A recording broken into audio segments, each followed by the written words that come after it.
how to avoid costly HR mistakes that can hurt your business, that can hurt your organization. And I know it's going to be an awesome time, because what I'm going to share today, for some of us, it's not new. We know it. I'm just going to be amplifying it, right? But for some people, I'm going to be sharing some new dimensions. And as I said, it's going to be a conversation. So I would explore how companies go above and beyond to ensure that they unlock compliance dimensions to safeguard their organization, right? And we're going to explore what the competitive edge of HR can deliver to you as an individual, deliver to you as a business. Okay, and we're going to be talking about that. All right, so just a little about me. I'm an HR strategist and an organizational consultant and your business growth partner. I've been in HR for over 15 years now.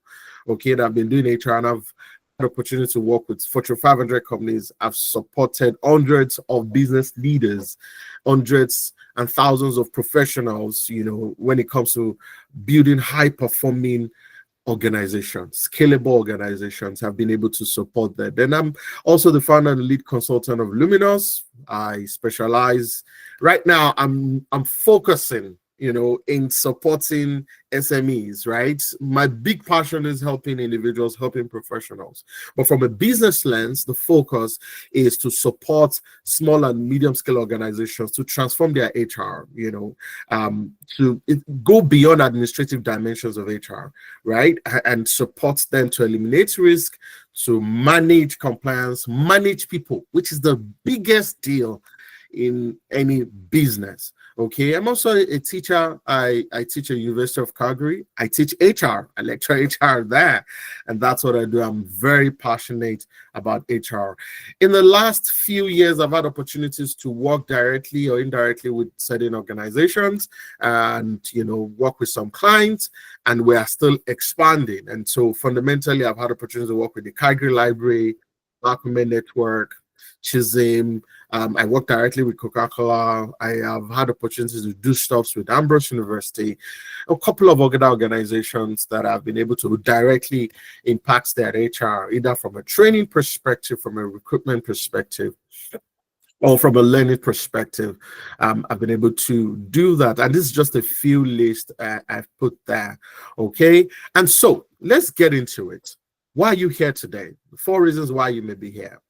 So is that you're spending too much time trying to fix HR problem instead of growing your business? Or hiring feels like a gamble. You have issue, you're really unsure on how to get it right when it comes to talent. The biggest deal of every organization, every system, every framework is talent, right? Or you're worried about compliance risk and you don't have the expertise to handle them. Or HR is critical, but you don't have the resources for a full-time HR team, or you are just here to learn. An HR professional, you just want to learn about the dimensions of HR, and that's why you're here. And so if you fall into any of these categories, you are welcome. You are actually in the right place, and I'm glad that you're here today. Okay, all right. So having said that, let's go into the meat of it, the business impact of HR decisions. Now, I'd like to start by saying to you that what does HR even do? Who is HR? What's the concept or the idea of HR? For the longest time, HR used to be seen as administrative. We sustain that administrative dimension. We just hire, we fire, we pass the files, we do all of those. I won't call it mundane, but they call it administrative things that we do for the organizations. For the most part, HR also did not have a seat at the table, because business leaders, decision makers, make the decision. And of course, after making all the decision, they said, HR, go and recruit, or HR, fire that person, or file that. But over the years, that changed. We became business partners. And I like to sum it up in this simple, clear way. What we do in HR is to put in systems, frameworks, structures, and processes in place so that the organization will win in the marketplace. Can I say that again? What we do in HR, if you have an HR, you're an HR person, or you're expressing HR, and you do anything less than you have an administrator. What we do in HR fundamentally is to put in systems, frameworks, structures, tools, in place so that the organization will win in a marketplace. So if the organization is determined to produce 10 million copies of this, or 40 million units of this, or sell businesses or services to this number of organizations, or scale at this level, we don't do that. We don't sell the services. We don't produce the stuff.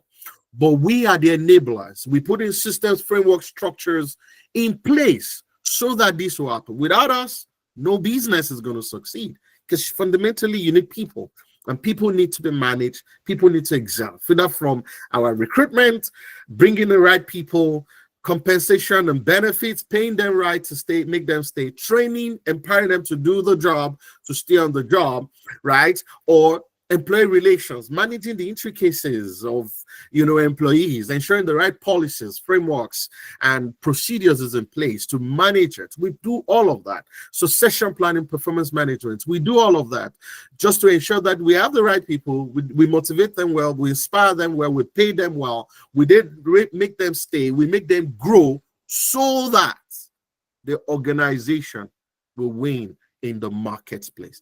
That is all that we are about, right? So our impact is huge. And I put 3 dimensions here. The first is that we are a financial driver, right? Like I said, we're not administrative function or just the administrative. No. We are key financial drivers for your business, because without us, your business ain't going to succeed. I know that there are general misconceptions about HR. They see us as a cost center, but I put here that the reality is this, that poor HR decisions act as a hidden tax on your business, right? How does this happen? The direct metrics and data that shows the importance of HR is premised around turnover, disengaged employees, compliance penalties, because with all of this happening, it's a leak. It's a major leak. That's where businesses lose it. I'm going to break it down as I move forward. A lot of organizations don't know how much it costs to lose talent or to replace talent, and HR is that driver. Okay, and then another strategic importance is this: that when you optimize your HR practices, you can significantly impact costs, risk, productivity, and growth across the entire organizations. That's a fundamental dimension as HR, okay? And so where do we come into this, right? How does, and maybe somebody's wondering, but Imole, I don't think our HR, I don't think in my business, HR really does all of this. And it really starts as understanding the competitive level of HR, right? And I'm looking at it from a CEO's perspective, because today we're not coming to teach HR, we're coming to talk about the practical dimensions of HR, the impact and the import of your business. And so a CEO, a business owner, or a CHR is asking, if I could optimize one area that affects cost, risk, productivity, and growth, what would you ignore it, right? Would you ignore it? Because that's a key question we must be able to ask. Every organization, is in business to profit. We must get it right. Every organization is in business to make money, right? So the contrarian view here is that smart organizations don't just manage people. They engineer performance and scalability through strategic HR practices. People are complex. Jack Welch says that I'll pay, Lee Iacocca can say I'll pay anybody any amount who can manage people. People are the most complex. And so smart organizations know that, founders and business owners are great at designing concepts and ideas, but without the right people and your people being engineered properly and putting right systems, whatever you're building would not scale. The world is scale, right? So smart organizations don't just manage people. They put in all of those strategic HR practices, right? So look at this. So imagine cutting employee turnover by 30%. What does this mean? All right? It means that your business is going to do better, because you're not just going to be losing great people, you're going to be retaining them, and whatever they have, they're going to be bringing it as value into your business. Okay, so HR structures that support your business to grow or support an organization to grow is an HR structure that is not just compliance, but is strategic. So let's talk about the 5 business risks that is hidden in your HR structure. And this 5 business risk is the core of our conversation today, is why organizations either fail or succeed. So the first risk is the talent risk, right? The cost of bad hires and leadership failures. I mean, I know you know on LinkedIn now, there's so much talk about toxic culture. There's so much talk about all of this. While some of it is just clickbait, the reality is so many organizations, there's so much leadership failures in many organizations, okay? And so that is an issue. I get to it. The second one is compliance and legal risk. The danger of a reactive HR strategy, you find that out. And I'm going to break all of this down. Then you have operational risk, inefficiencies causing profits leakage, bringing weak talent, not managing process well. Then, of course, you have reputational risk, right? The impact on employer branding and hiring. When you fire wrong, when you don't manage an issue on an employee well, the impact of that. And, of course, scalability risk. HR structures failing to evolve with growth. And that is where the issue is for some organizations. So a CEO, an executive, couch the strategic direction of an organization. And as that is couched, what is the responsibility of HR? We draw our strategic direction from the organization's strategic direction, right? And deliver from a people's angle based on that strategic direction. So let's break it down. Let's talk about talent risk. Okay. Before I go into breaking all of this down, what is am I tracking? Can please drop in the chat or just unmute yourself and let me know if I am tracking, if you are following, if you are still there. Anybody? Are we there? Okay, awesome. Thank you so much. So let's talk about thank you. So let's talk about talent risk. I appreciate that. Now, why hiring is a 100K decision. Now, I posted recently and talked about an organization I worked with, and we paid $50,000. $50,000, we had to pay it out because we made a wrong hiring decision. And some of you have experienced that. Some of you have seen the true cost of hiring wrong, right?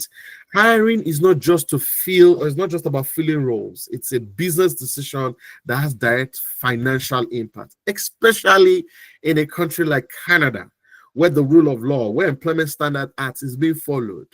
Though I know a lot of organizations who still violate it, and I know a lot of people who don't know their rights and they're still being abused. But the true cost of bad hire at the middle level can cost as much as 30% of the salary, right? In replacements, while leadership hiring mistakes can delay business targets between 8 to 12 months. Imagine you've set in everything, and you brought a business development person who is supposed to take the business to another level. And in 5 months, they leave.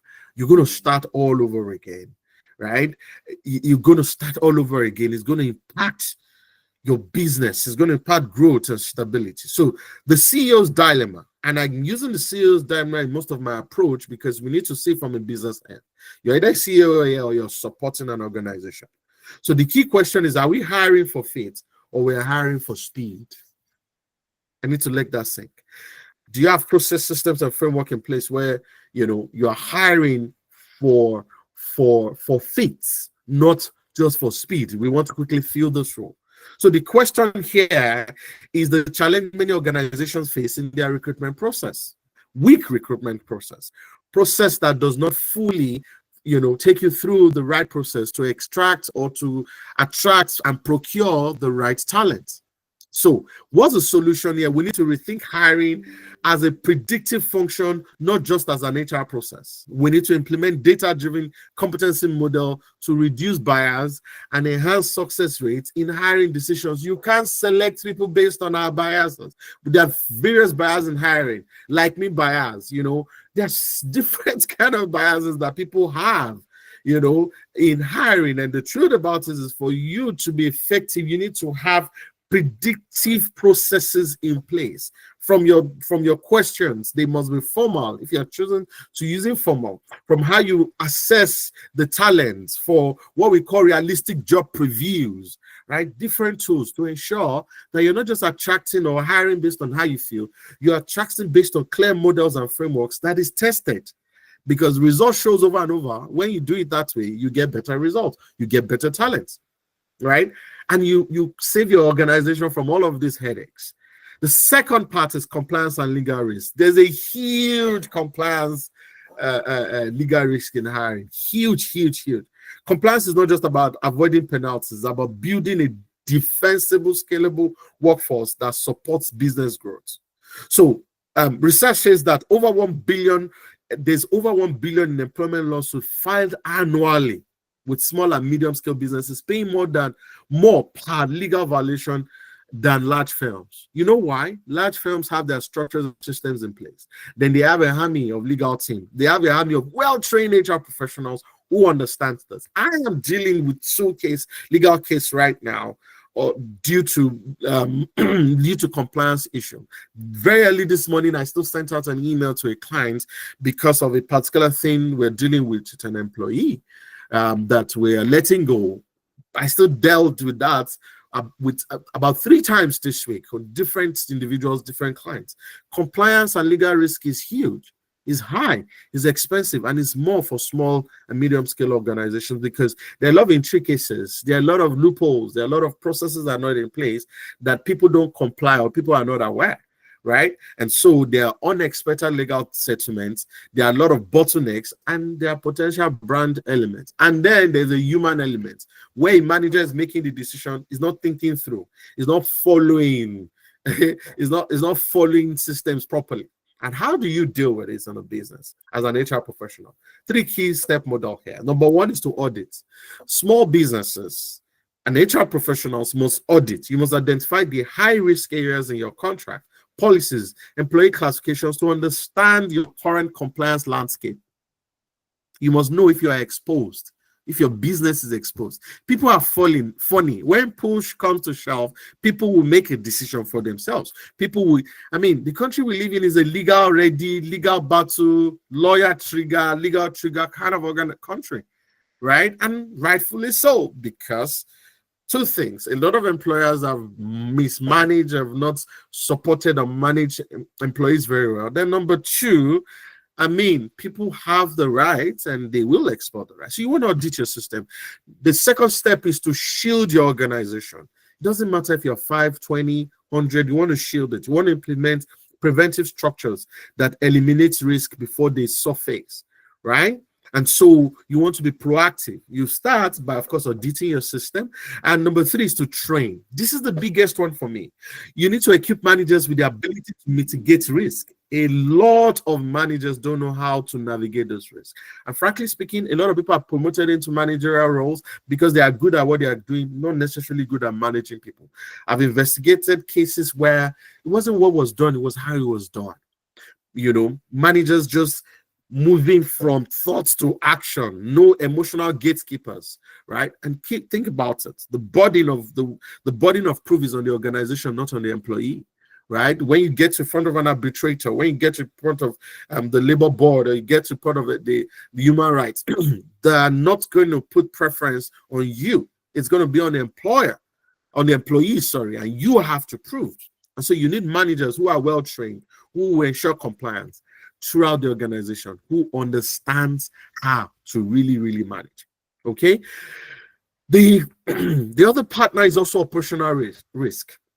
Right? What are some of the operational risks that you have in your businesses that HR, becomes your real guide and your support? Think about this. How does HR become a profits lead? Number 1 is onboarding gap, right?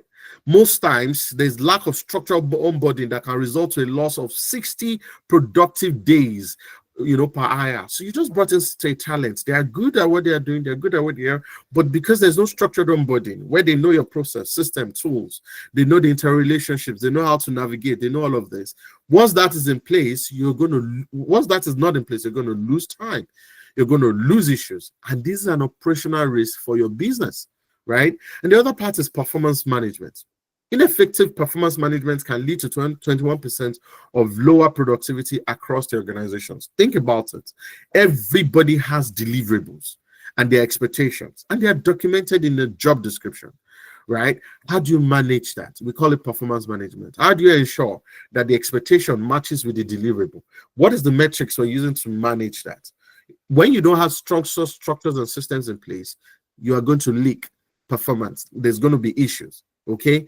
And the third key aspect is leadership misalignment.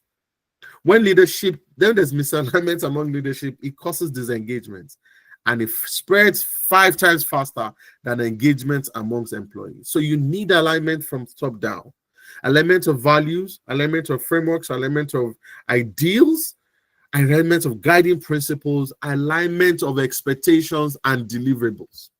There has to be alignment. What is the expectation? How do we measure it? How do we reward? How do we deal with issues? Those must be guided. When you don't have all of that, then of course, there's going to be issues, right? And your business will suffer. Your organization will suffer when you have these 3 core issues affecting your organization, okay? All right. So let's also talk about the high performance workforce model. How does HR ensure that your organization is performing high? So think about it this way. We've looked at it from the talent part. We've brought in the right people. We've put in all the structure in terms of support, solid onboarding frameworks, solid performance appraisal framework, solid support for managers, well-trained managers. At the end of the day, we want a high-performing team who's going to deliver, who's going to go above and beyond. And the first part is to scale. Number 1, HR structures that grow in parallel with business expansion. Think about it this way. The real HR is a business partner. There are operational dimensions, tactical dimensions, and strategic dimensions in HR. But the real HR that supports your business to grow is a business partner. And what it's doing here is that your HR structures and systems is growing as the business is growing. Capabilities is growing, because the more you grow people and you grow your business, the more frameworks and supports must be in place for you to grow, right? And so that the first is scale. The second is optimize. Systematize processes for performance, development, and succession planning. HR's duty is to ensure that for an organization to be high performing, we have systematized process. Or for performance. We're ensuring that we're measuring performance very well. We have training and development frameworks in place to develop, to empower people.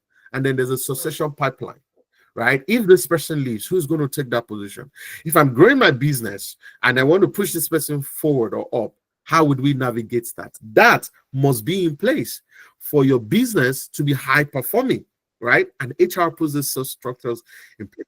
And then the third part is to align, right? Clear KPIs for HR that ties into revenue goals. And I'm coming back to revenue. The whole idea of any business and organization is to win, is to be profitable, is to make revenue. And so what do we do for you as HR? We have clear KPIs, for your business, clear key performance indicators or indices to ensure that everything everybody is doing is tied to revenue. We are the gatekeepers of that. HR is the enabler of that. Measuring it right, assessing it right, placing it right. And I've seen a lot of HR models and I've seen a lot of organizations where you look at your performance appraisals or you look at a KPI like, seriously, why is this on my plate? This has nothing to do with me.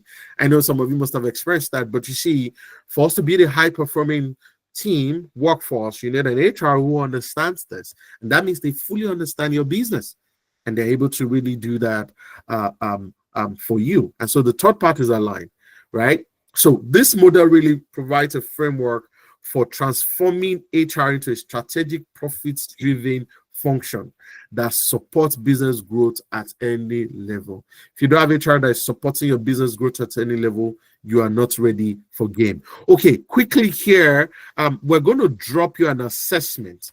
We're going to drop in a chat. So Tim is going to drop in a chat where you can take to really know where your workforce is at, to know where your talent is at, to know where the gap is. That will help some of us who are navigating this part. Okay, and so how am I tracking so far? Any thoughts, any questions, or you'd like to ask at the end of the session? I'd like to get some feedback. So far, so good. Am I communicating to you? Okay. Okay. Thank you. All right. Any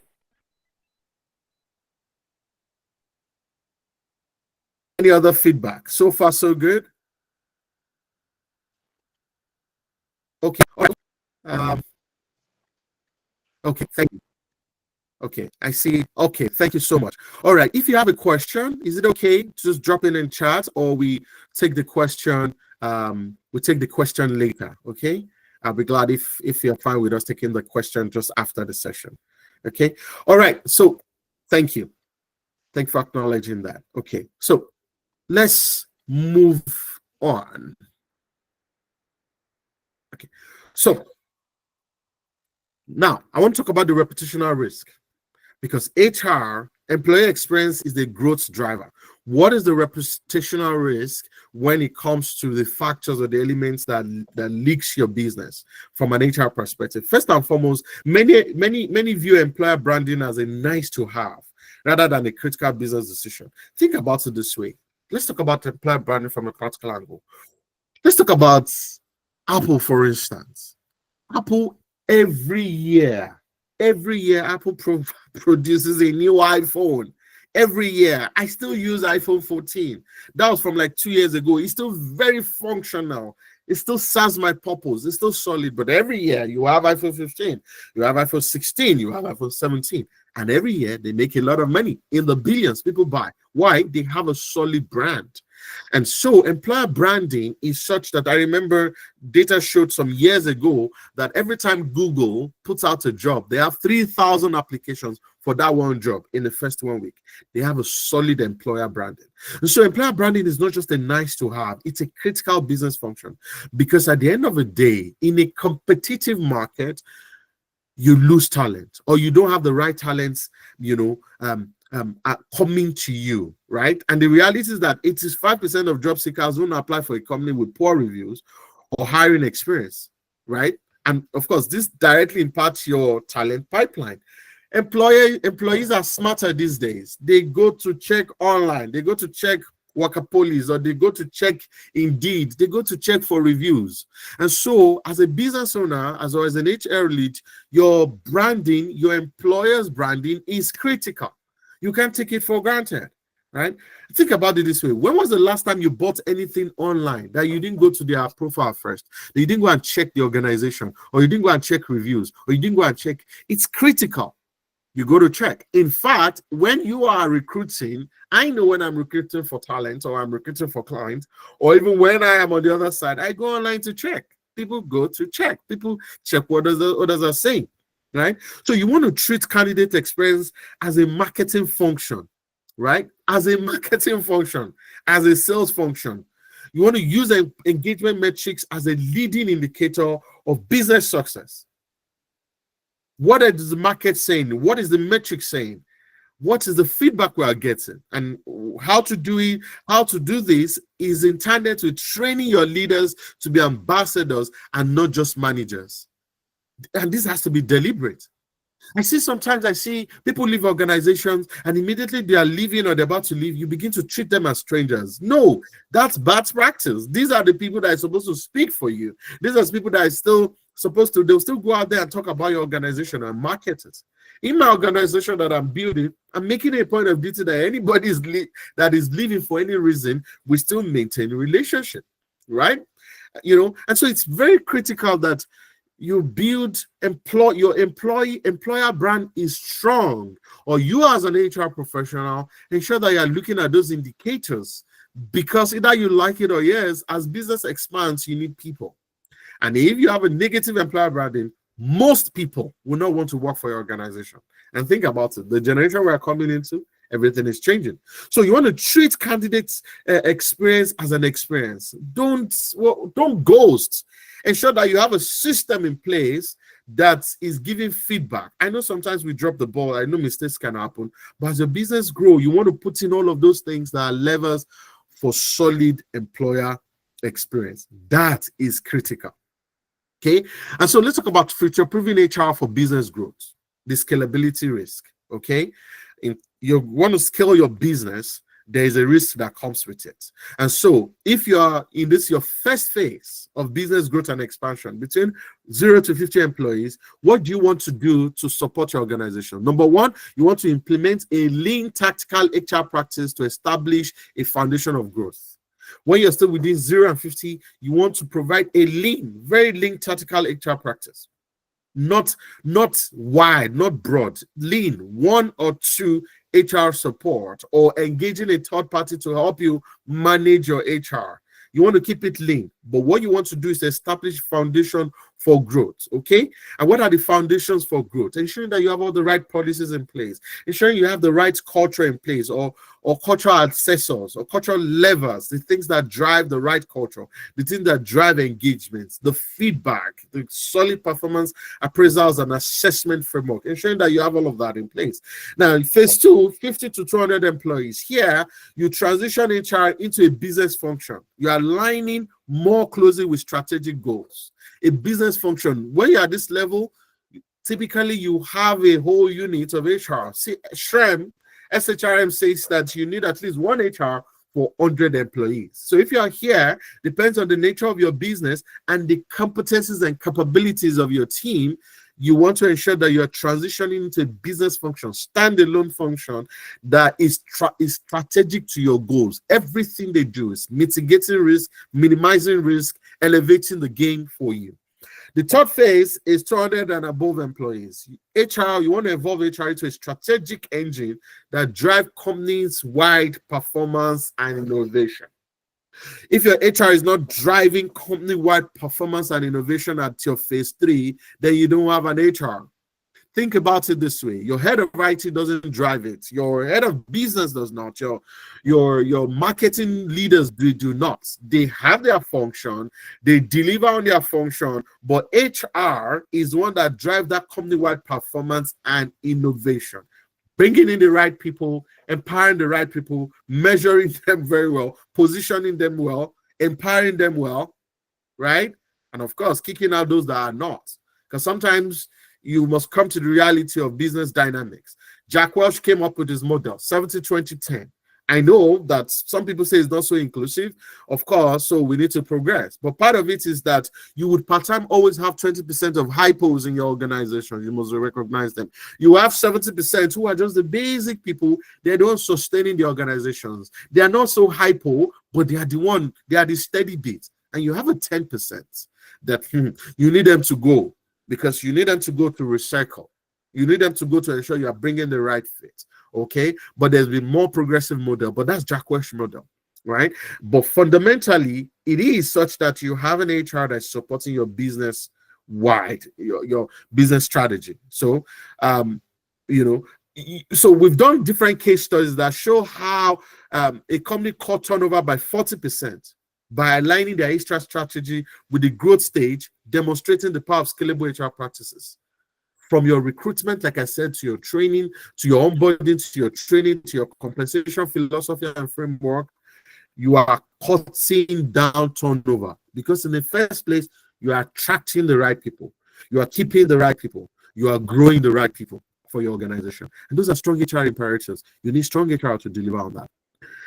So what is the future of HR? What comes next? First is this: beyond compliance, HR evolves from a cost center to a profit center, directly contributing to the bottom line. That is the future of HR. We're not just compliance. We must move your HR, you as an HR professional must we evolve from cost center to a profit center, because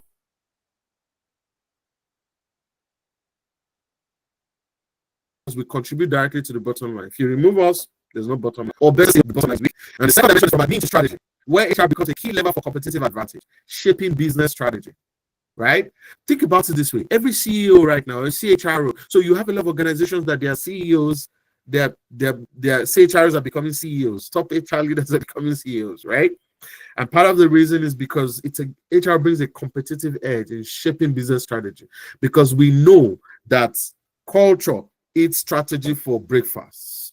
So no matter your strategy, how solid and great it is from a business dimension, HR shapes it, ensuring that the strategy is aligned from a people angle, and we have the right culture to run it. In simple terms, what is culture? Somebody asks. Culture is how we do things. And how we do things, a lot of it is premised on the leadership and the HR framework, okay? And the third dimension, the future of HR, is growth drivers, right? HR transforms into a catalyst for organizational growth and innovation. A catalyst for organizational growth. We ensure that the organization is growing in the way that it should grow. And this will only happen when you have the right HR people. This will only happen when you have the right HR frameworks.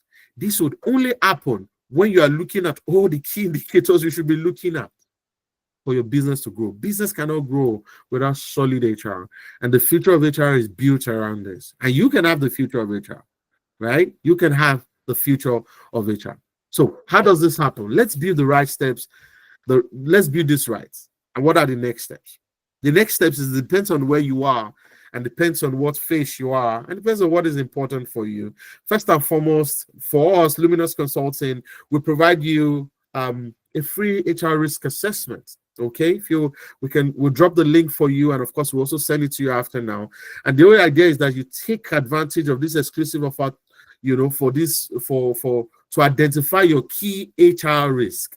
So sometimes organizations don't really understand where the risks are, right? So it depends on where you are in your business, or depends on where you are. The first thing is you do an assessment. I know, and I tell people, you can't, before you do anything from an HR angle, before you do anything, the first critical thing is you do what we call a gap analysis. You must understand where the gaps are. You must understand where the issues are, right? You must know, so that you don't just go in blindly. So you do the assessments, you know where you are as an individual, where you are as an organization, okay? Then, of course, you can also sign up for our customized roadmap, right? Sign up for a personalized HR strategy that is tailored to your business needs and growth. You want your business to grow. How do we support you, right? And so if you're here, you're a business leader, a business owner, and you want to grow, you want to expand, how do we support you? Depends on the phase you are. Remember, there is a 0 to 50 employees. That's one phase. There's 50 to 200. That's another phase. And there's 200 and above.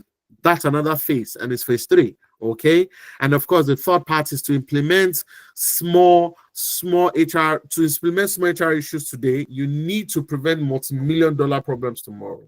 Like I said, organizations are going through a lot of loss because of not managing issues like compliance well, recruitment well, their structure well. They don't have the right policies in place. You're not preventing the organizations. And how do you do this? You implement some of these frameworks to prevent yourself. And if you're here, you're an HR lead for your organization or HR professional, you need to do the same thing for your organization, right? You need to go through and do an assessment, a gap analysis, and say, where are we on all of these things that has been said? What is our proficiency level, right? And then come up with a customized roadmap, right? Which we can do for you in Luminous Consulting, and of course, implement a strategy. It is not mild. It is not, HR cost is heavy, right? When it comes from compliance, when it comes from people filing lawsuits against you, comes from people leaving, attrition, comes from even a weak culture where people backbite, people gossip, people just do things in an organization that does not aid productivity. That is very expensive to the organization. That is weak to the organization. And we must pay attention to that. And like I said, depends on where you are, we are able to provide this for you as Luminous Consulting. We're able to support you from this angle. We're able to support this from this angle. Yeah, thank you. Yeah. Okay. All right. So we've come to the end of this session. Like I said, it's not going to be long. And if you have any questions for me, feel free to ask your questions. And of course, like I said, we're going to share with you our HR strategist toolkit where you can, have. Okay, so I see that there's questions. Thank you.